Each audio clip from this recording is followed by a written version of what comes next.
Assalamualaikum warahmatullahi taala wabarakatuh. Salam sejahtera, salam satu Malaysia. Hari ini kembali lagi dalam channel Anas Rahmat segmen Malam Mistik. Okey guys, terima kasih guys. Masih lagi bersama dengan aku, dengar aku punya membebel, dengar aku punya cakap.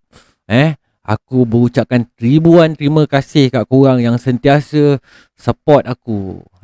Beberapa hari lepas, aku didatangi dengan seorang kawan lah. Nak kata kawan pun tak juga. Aku rasa dia lebih kepada brother lah, brother. Dia dia datang jumpa aku. Dia minta aku sampaikan cerita dia ni untuk tatapan korang. Dia sendiri minta cerita yang nak dia sampaikan ni. Okay, aku pun harap korang dapat dengar cerita yang aku nak sampaikan ni lah. Cerita dia ni, cerita yang dia nak sampaikan ni, cerita yang dia bagi tahu aku ni kerap berlaku dalam koloni orang-orang kita ni lah, orang-orang Melayu ni. Benda ni, perkara ni normal lah, banyak sangat berlaku lah. Dan aku harap cerita yang aku nak sampaikan kat korang ni menjadikan satu pengajaran jugalah buat kita belajar dan renung bersama. Okay guys? Okay, sebelum aku nak sampaikan cerita ni, aku nak minta tolong dan minta jasa baik korang. Seperti biasa, seperti biasa, aku terangkan, highlightkan perkataan seperti biasa tu. Korang jangan lupa like, komen dan share. Jangan, paling penting sekali, subscribe aku. Dan jangan lupa tekan loceng supaya korang tak ketinggalan menerima notifikasi daripada channel aku. Okay, tu je, pendek je. Okay, jom kita teruskan dengan cerita yang aku nak sampaikan ni guys. Okay, hari ni kita santai je, kita borak santai je. Okay.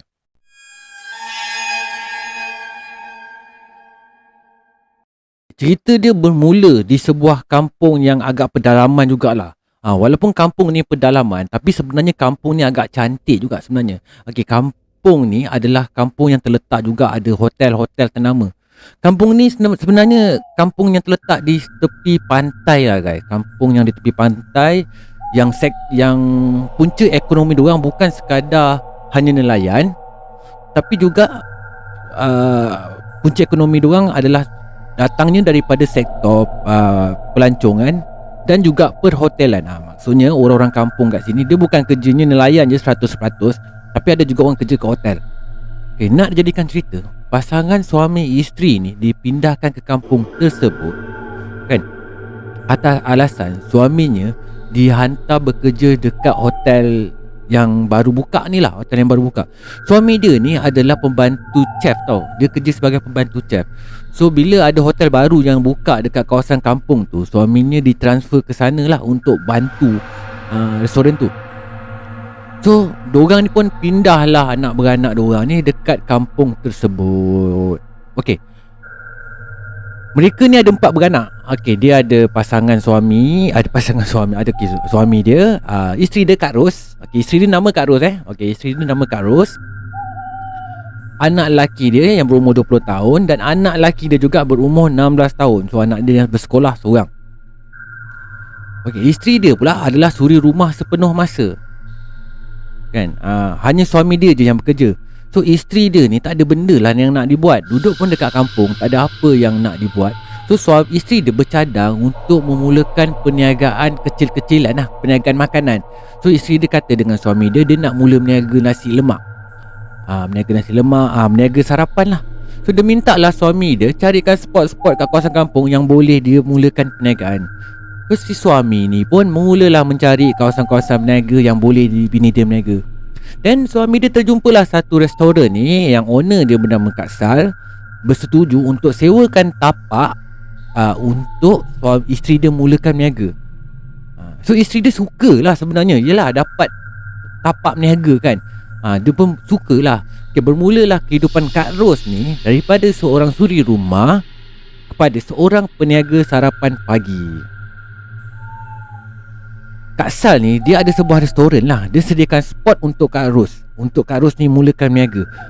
Dia bukanlah sediakan ruang yang besar pun. Ruang ni hanyalah sekadar cukup 2 meja untuk Kak Ros letak meja dia dan berniaga sarapan. Atas perbincangan dia dengan Kak Sal, Kak Ros ni hanya boleh berniaga 2 menu sahaja.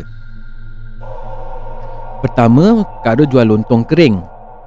Kedua, nasi lemak berlauk. So lauk ni dia tak bagi tahulah apa lauk yang boleh dia berniaga. Apa-apa lauk pun semua boleh berniaga. Tapi menu dia yang pasti hanya dua, nasi lemak berlauk dan lontong. So macam mihun ke, mi goreng, kuih tiaw goreng dan sebagainya, air, semua adalah daripada restoran Kak Sal ni. So Kak Sal ni yang provide semua benda lah. Cuma Kak Ros ni hanya berniaga dua benda tu saja, nasi lemak dan lontong. Okey, aku cerita sikit pasal karakter isteri dia lah. Aku cerita sikit pasal karakter Kak Ros ni. Okey, Kak Ros ni dia seorang yang peramah tau. Dia peramah, orang yang mesra, tabah, baik dan rajin. Kak Ros ni dia jenis orang yang tak suka buruk sangka lah, senang cakap. Dia rajin. Okey, atas sebab dia peramah, mesra, rajin, baik ni kan, orang senang bersama dengan dia. Orang senang berurusan dengan dia, berurus niaga dengan dia. So masa dia berniaga tu, walaupun kedai dia kecil, tapi pelanggan dia sentiasa ada, sentiasa. So daripada hari ke hari, perniagaan dia bertambah maju. Daripada mula dia berniaga 1 kilo beras pun susah nak habis, dia boleh berniaga hingga ke 5, 6, 7, 8, kadang sampai 10 kilo beras pun dia boleh berniaga. Maksudnya berniaga dia makin maju. Kalau dulu hanya anak dia je yang bantu, anak lelaki dia yang berumur 20 tahun ni bantu bersama dengan dia. Sekarang ni suami dia berhenti kerja semata-mata bantu isteri dia berniaga. Punyalah maju berniaga dia ni. Satu hari tu ada pelanggan tetap yang biasa makan nasi lemak Kak Ros ni lah, datang makan kat restoran tu. Dia order nasi lemak dengan teh tau. Dia order nasi lemak dengan teh tarik. Itu memang menu biasa dia lah. Bila hidangan tu sampai, dia pun makan lah. Tapi dia terkejut guys. Dia terkejut sebab makanan nasi lemak yang dia makan tu tak sama macam nasi lemak Kak Ros yang selalu dia makan. Rasa dia jauh beza lah. Rasa dia tak sama langsung.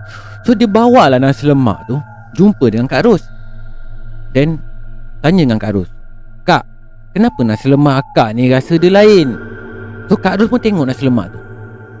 Kak Ros pun bagi tahu, ini bukan masakan akak ni. Dia biasa masak. Dia mestilah tahu kan makanan yang dihidangkan tu sama ada betul-betul yang dia masak ataupun daripada menu orang lain. Dia pun tengok kan, ayam yang dia masak contohlah, ni simple punya. Kalau ayam tu biasa kau masak hitam-hitam sikit, tapi kalau orang lain masak warna merah, kau dah boleh beza dah sebenarnya. Nasi ni kau masak ke orang lain masak. Kak Ros tengok dekat lauk dia ni, ini bukan akak yang masak ni orang lain. So Kak Ros ambil makanan tu, Kak Ros bawa tanya dengan Kak Sal. "Sal, siapa punya nasi lemak ni?" So Kak Sal ni bagi tahu dia yang punya nasi lemak. Maksudnya kat sini, walaupun Kak Ros ni meniaga nasi lemak dengan lontong, tapi Kak Sal pun dalam masa sama dia meniaga juga. Kau nampak tak kat situ maksud aku apa? Kak Sal ni dia dah mula busuk hati dah. Kak Ros meniaga, dia nampak Kak Ros ni meniaga maju nasi lemak kan, nasi lemak dengan lontong maju. So dalam masa sama, dia buat juga nasi lemak. Dia buat, Kak Ros berjual nasi lemak, dia pun jual nasi lemak juga. So dalam satu restoran ada dua nasi lemak. So pelanggan yang order, kenalah pilih nak makan Kak Ros punya ke nak makan yang Kak Sal punya. Yang sebenarnya Kak Sal ni dia bukan meniaga nasi lemak je guys, lontong kering pun dia jual juga.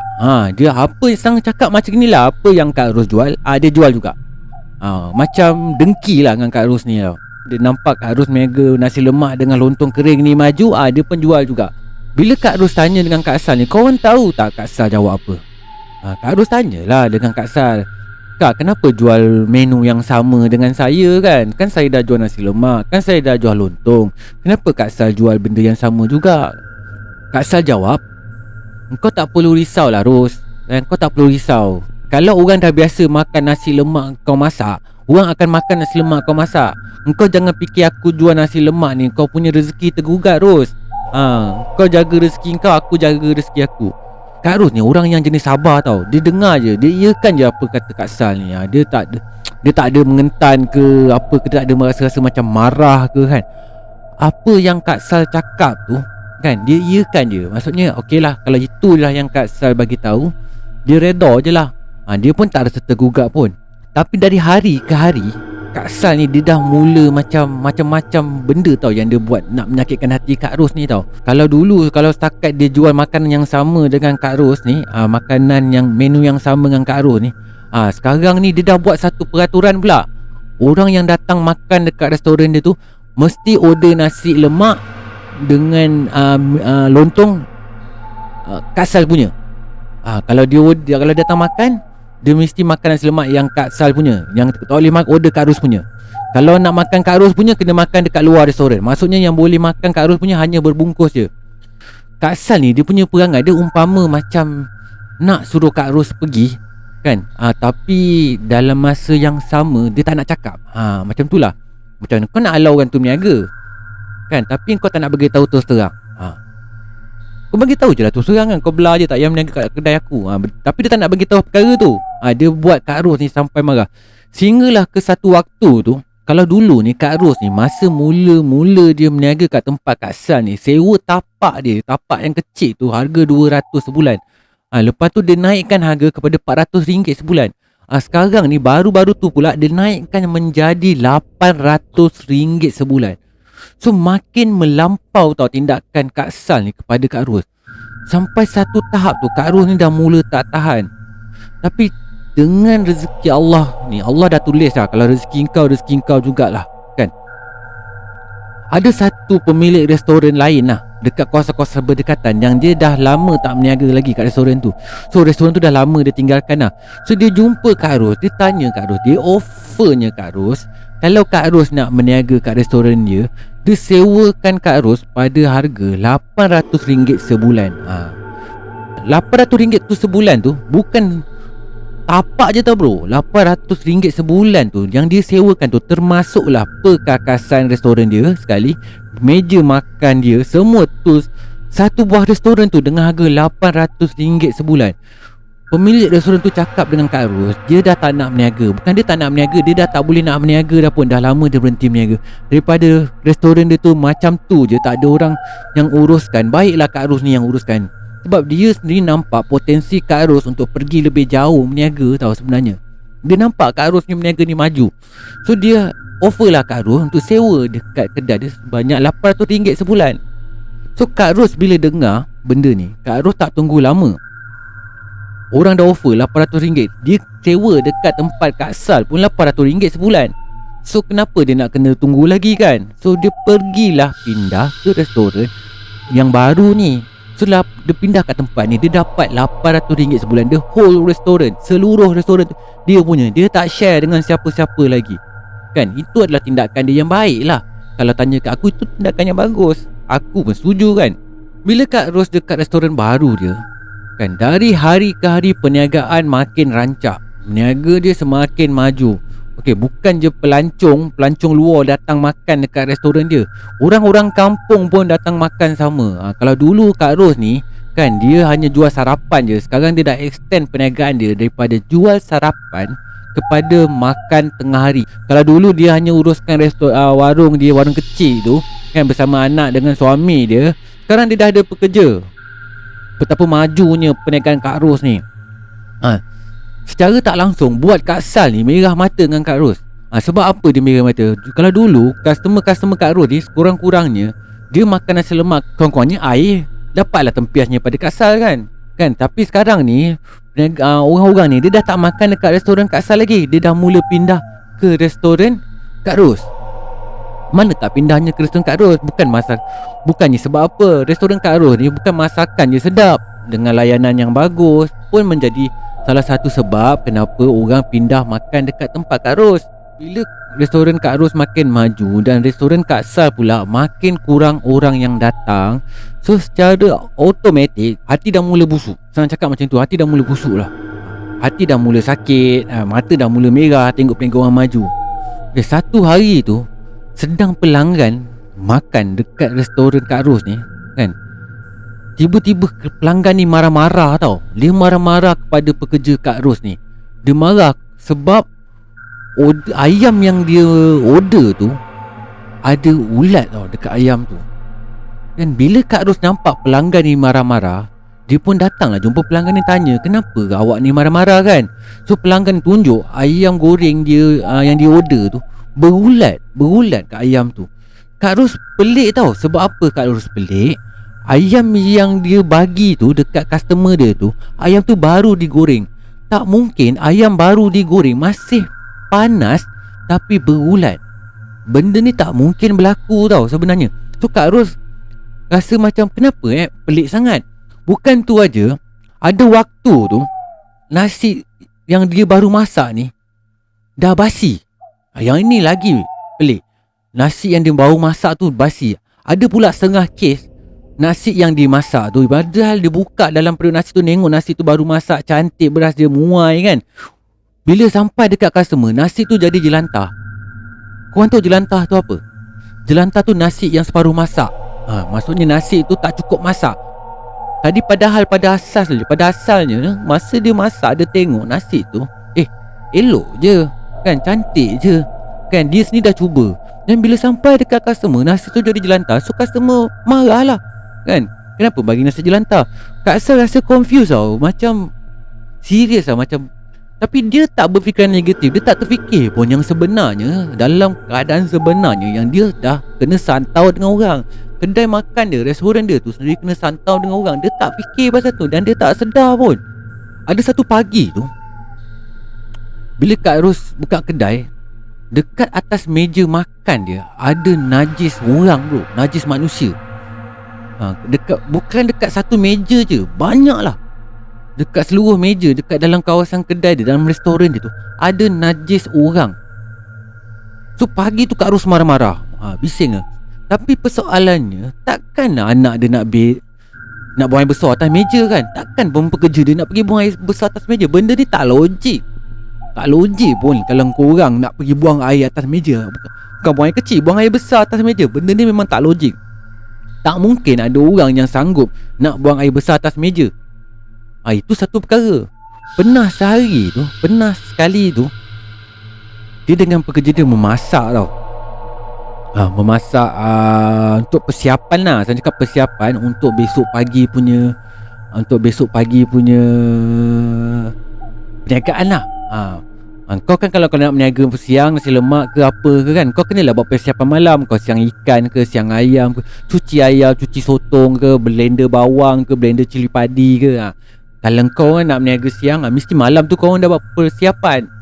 So tengah dia berdua ni, dia dengan pekerja dia tengah siapkan barang-barang untuk berniaga besok pagi, tiba-tiba pekerja dia nampak satu lembaga hitam yang besar, berbulu, mata dia merah, duduk dekat meja makan tau. Duduk meja dekat tempat dia orang berniaga tu, duduk kat situ sambil tenung Kak Ros tengah memasak tau. So pekerja dia takut lah. Gila kau nampak benda-benda macam tu. Tak takut korang memang power lah. Dia nampak benda tu, tengok Kak Ros, tenung Kak Ros lama-lama. So pekerja dia pun bagi tahulah Kak Ros, Kak tengok tu Kak, apa tu Kak? Dalam keadaan panik dan seram dan takut sambil menggeletok, dia cakap dengan Kak Ros, dia nampak. So Kak Ros pun toleh lah. Bila Kak Ros toleh, Kak Ros nampak benda tu yang sama, benda tu tenung mata dia. Dia tenung Kak Ros. Macam nak pecah jantung Kak Ros kejap masa tu. So Kak Ros ni beranikan diri. Dia baca ayatul kursi pelan-pelan, tapi kuat. Dia baca perlahan, bukan maksudnya baca pelan. Dia baca dalam nada yang kuat, tapi perlahan-lahan. Macam itulah bunyinya lebih kurang. Terus benda yang mendamping dia ni, benda yang besar berbulu ni, mata merah ni, yang pandang dekat dia ni, terus hilang tau. Bila Kak Ros baca ayatul kursi, hilang. Memang pelik apa yang berlaku kat kedai Kak Ros ni. Tapi Kak Ros tak sedikit pun tak langsung, tak terlintas pun dekat otak dia yang dia ni telah disantau orang. Langsung tak terfikir. So lepas daripada hari tu, perniagaan diorang ni makin hari makin teruk. Makin hari makin tak ada pelanggan pun yang datang. Kalau ada pelanggan yang datang lalu depan kedai dia, datang lalu je, tapi tak singgah. Ada satu kes tu kan, kawan suami dia datang naik motor, parking betul-betul depan kedai. Bila dia datang depan kedai, dia lepas parking motor, dia pun masuk dalam kedai. Dia masuk je, lepas tu dia keluar balik, start motor, balik. So kedai dia hari-hari tak ada sale tau. Hari-hari tak ada. Makanan yang dia buat terbuang macam tu je. So benda ni rasa macam makin lama makin teruk lah perniagaan dia. Okey, satu hari ni suami Kak Ros ni pergi ke kedai runcit. Dia nak beli sesuatu lah kat kedai runcit tu. Dan tiba-tiba peniaga kedai runcit tu tegur dekat suami Kak Ros ni. Dia tanya dengan Kak Ros ni, suami ni, kau tak berniaga lagi ke? Lama sangat aku tengok kau tutup kedai tu. Kak Ros tak sihat ke? Suami dia pelik tau bila si peniaga ni, pekedai ni cakap, bila pekedai ni tanya dengan dia, kau tak berniaga lagi ke? Padahal setiap hari pun diorang ni berniaga. Tak pernah satu hari pun yang diorang ni tak buka kedai. Kecuali hari raya lah. Sepanjang waktu ni diorang berniaga je. Diorang tak pernah cuti pun. Tapi kenapa orang ni cakap dengan dia yang kedai dia tutup? Nak dijadikan cerita, satu pagi tu bila Kak Ros ni nak buka kedai, kejap lah aku minum kejap. Boleh? Kejap. Haus.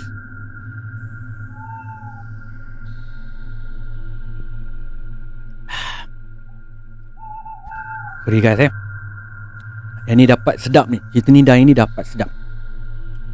Okey, kita sambung balik. Sambung balik kat part tadi. Okey, satu pagi tu bila Kak Ros nak buka kedai, dia ternampak banyak tau jarum peniti dekat depan pintu kedai dia tau. So Kak Ros ni tak fikirlah apa-apa pun. Dia tak adalah fikir perkara-perkara yang kurafat sekalipun. So dia pungutlah jarum peniti tu satu persatu. Dia pungut. Bila dia dah habis pungut je, Kak Ros ni terus tombang dan pingsan. Terus rebah, tak sedarkan diri dah, rebah terus. So situasi jadi panik lah sekejap kat situ. So si suami ni cepat-cepatlah bawa Kak Ros pergi hospital. Dia takutlah Kak Ros ni kena angin hama ke kan. So dia bawa pergi hospital. Bila sampai dekat hospital, lepas doktor check, doktor semak kesihatan dia semua, Kak Ros ni tak sakit pun, kata doktor tu. Kak Ros tak sakit pun. So doktor cakap, doktor suruh Kak Ros balik dan berehat je. Mungkin Kak Ros ni penat, kata doktor tu. Mungkin dia terlalu penat dan dia jatuh pingsan. So pasangan suami isteri ni percaya je bulat-bulat apa kata doktor tu. Langsung tak terfikir. So mulai hari tu, mulai saat tu, kesihatan Kak Ros makin lama makin merosot. Kalau dulu Kak Ros ni badan dia sihat, sekarang dah kurus kan, dekat dia punya leher ni pun dah boleh takung air dah, punya kurus dia tu. Semakin hari pula dia makin lemah. Kaki pun dah tak mampu lagi dia. Kaki dia pun dah tak mampu lagi nak pijak tanah ni. Bila pijak je selepuk balik. Bila pijak je jadi lembik. Kalau cakap pergi hospital ni tak usah cakap lah. Suami dia dah berulang alik dah hantar Kak Ros ni pergi hospital. Tapi doktor cakap tetap juga sama, yang Kak Ros ni tak ada sakit apa-apa. Sehinggalah satu doktor ni pesan dengan suami dia, kau pergilah berubat tradisional pula. Kalau kau tak jumpa sakit dia dalam perubatan moden, kau kena cuba dekat perubatan tradisional pula. Barulah suami dia macam tersentak tau. Satu hari tu, dengan tiba-tiba Kak Ros ni muntah darah tau. Masa dia muntah darah tu, bukan darah je yang keluar sama. Dia keluar dengan package sekali. Jarum, paku dengan kaca. 3 barang ni. So barulah suami dia ni macam tersedar tau. Memang betul lah, bini aku ni kena santau. Padahal Kak Ros tu dah sakit lama dah. Manakan diorang ni bukan keluarga yang terlalu berfikiran benda-benda macam mistik-mistik ni, diorang tak layan sangat. Tapi tak nak kali ni suami dia kena percaya juga yang isteri dia ni dah disantau orang. So suami dia ni mulalah cari orang-orang yang boleh bantu ubatkan si isteri ni. So macam-macam orang lah dia jumpa. Dia jumpa dukun, dia dah jumpa imam, ustaz, semua dia dah jumpa. Tapi tak ada seorang pun yang boleh betul-betul bantu isteri dia betul-betul baik. Kalau isteri dia baik pun sekejap je, lepas berapa hari lepas tu mula sakit balik. Dia punya sembuh tu sekejap je. Sembuh tu sekejap dan datang sakit balik. Maksudnya dia punya sakit ni berlarutan tau, berpanjangan tau. Tak baik-baik. Restoran dah tutup dah, restoran. So sekarang ni kisah pada Kak Ros je. Kak Ros dah mula sakit. Bukankan berniaga lagi. Berniaga dah tak berniaga lagi dah. Dah tutup terus lah perniagaan dia. Suami pun dah habis duit berbagai-bagai dah untuk bantu Kak Ros ni untuk sihat. Satu hari tu suami dia bermimpi tau. Dia mimpi dia nampak Kak Sal tanam sesuatu dekat tepi pokok pelam. Pokok pelam tu dekat depan rumah dia orang ni. So dia nampak, masa dia mimpi tu dia nampak orang tu rupa sebiji macam Kak Sal tanam sesuatu dekat sebelah pokok pelam. Pokok pelam tu betul-betul dekat depan rumah dia. So bila dia bangun pagi, dia tersedar, belum sempat mandi, belum sempat gosok gigi, terus dia ambil cangkul dan dia cangkul dekat tempat yang dia nampak dalam mimpi tu. Bila dia cangkul, dia terjumpa satu bungkusan kain putih. Dalam kain putih tu ada kaca, paku dengan jarum dekat tepi pokok pelam tu, tempat yang dia mimpi Kak Sal tanam sesuatu. So dia ambil kain tu semua, cepat-cepat dia bergegas pergi jumpa dukun yang dia pernah jumpa sebelum ni. Dan dia bawa pergi jumpa dukun tu. Dukun tu cakap dengan dia, ada banyak lagi benda yang sama ni dia tanam dekat keliling kawasan rumah dia, dan kau kena cari. Bukan tu je, dia bukan tanam dekat keliling rumah je, dia juga tanam benda ni dekat dalam badan Kak Ros. Dalam badan Kak Ros. Weh berderau weh, dengar weh. Kau bayang lah, korang bayang lah, dia punyalah busuk hati ni. Bukan tanam dekat tepi-tepi rumah, bukan. Kalau biasa aku dengar orang tanam benda ni, orang pasak benda-benda santau ni, dia tanam dekat tepi rumah, kat celah rumah, kat atas bumbung. Tapi kali ni dia santau bukan dalam rumah je kawan-kawan. Dia santau sampai dekat dalam badan Kak Ros tau. Benda ni betul-betul di luar fikiran manusia tau. Dan memang tak patut langsung orang ni buat macam ini pada Kak Ros. Dukun ni juga pesan, barang-barang yang ditanam kat tepi rumah ni bukan senang nak jumpa lah. Kau bayang lah dekat pokok pelam tu susah nak jumpa. Hanya dengan mimpi je si suami ni jumpa. Dia ada tanam banyak lagi dekat kawasan rumah. Bukan senang nak cari benda ni. Kat dalam badan Kak Ros pula, tempat yang paling ketara sekali dia tanam adalah di bahagian lutut, dia kata. Di bahagian lutut. Sebab itulah bila Kak Ros jalan, Kak Ros tak mampu nak berpijak tau lagi tau. Sebab kat lutut dia tu ada paku dan jarum tau, kata dukun ni. Dia sebenarnya dia nak buat kan Kak Ros ni betul-betul tak boleh nak berniaga lagi lah, senang cakap. Betul-betul tak boleh berniaga. Dan suami dia tanya pada dukun ni, sebenarnya diorang ni nak apa sebenarnya? Dukun ni cakap dia nak buatkan si suami, si keluarga ni keluar daripada tempat ni. Maksudnya keluarlah daripada kampung tu. Kalau tak nak keluar, mati. Kalau kau tak nak keluar daripada tempat tu, kau akan mati. Begitulah ceritanya yang disampaikan kat aku. Maksudnya Kak Ros ni dia disantau orang dengan cara yang agak kejam lah sebenarnya. Kalau kau tak nak pindah daripada kampung ni, kau mati. Sampai macam itu sekali busuknya hati orang ni. Suami dia ni pun tanyalah juga dekat dukun ni kan, sebenarnya siapa yang santau keluarga dia ni. Suami dia pun nak tahu juga. Dan dukun ni cakap, siapa yang kau mimpi semalam? Kau jumpa siapa masa dalam mimpi kau? Dukun ni tak bagi tahu siapa pun sebenarnya yang buat keluarga dia ni, yang buat Kak Ros ni. Tapi dukun ni cuma bagi tahu dia, kau jumpa siapa masa dalam mimpi kau semalam. Terus habis macam tu je conversation tu. Suami dia terpinga-pinga tau. Dan suami dia terfikir-fikir balik, siapa yang dia mimpi malam semalam, dia jumpa siapa. Tapi suami dia tahulah dia mimpi dia jumpa siapa.